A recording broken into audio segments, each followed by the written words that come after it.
Hello class, I just want to take a minute to do a quick graphing review for you before we get started with section 5.6 because it is very important that you remember how to graph lines on the coordinate plane in order to do this section. So remember we have our y equals mx plus b form where our m stands for our slope and our b stands for our y-intercept or our starting point on the graph. So I come down here to -8, which is my starting point, and then I use my slope to go up 2 and over 1 to get a second point on the graph.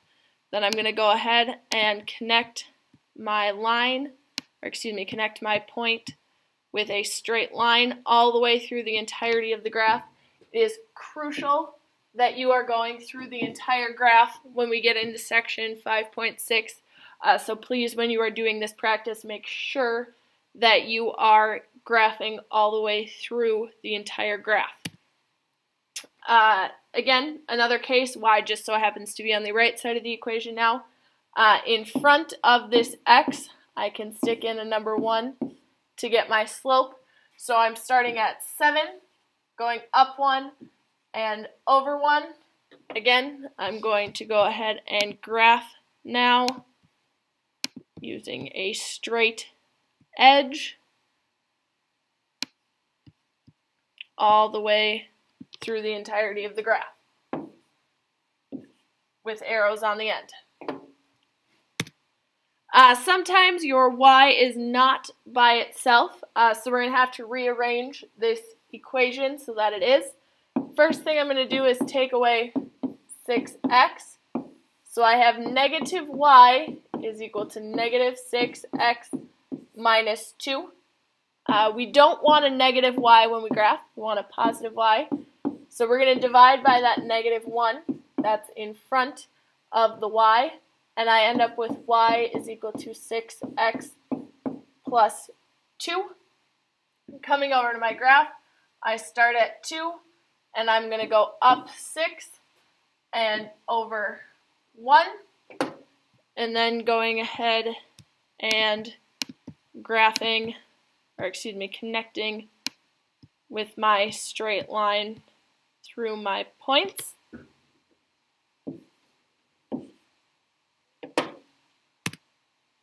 Another case, again, y is not by itself, so the first thing I'm going to do is subtract 7x.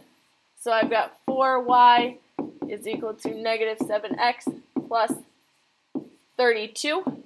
Again, I want to isolate the y, so I'm going to divide by 4 on all of the pieces. So I get y is equal to negative 7/4 x plus 8. Remember, when you are dividing and you end up with something that doesn't divide evenly, so negative 7 divided by 4 does not divide evenly, we're going to leave that as a fraction.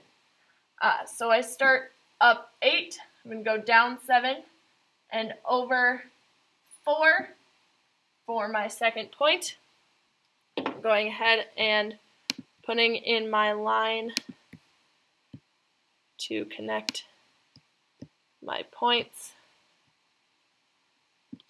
and adding arrows to the end.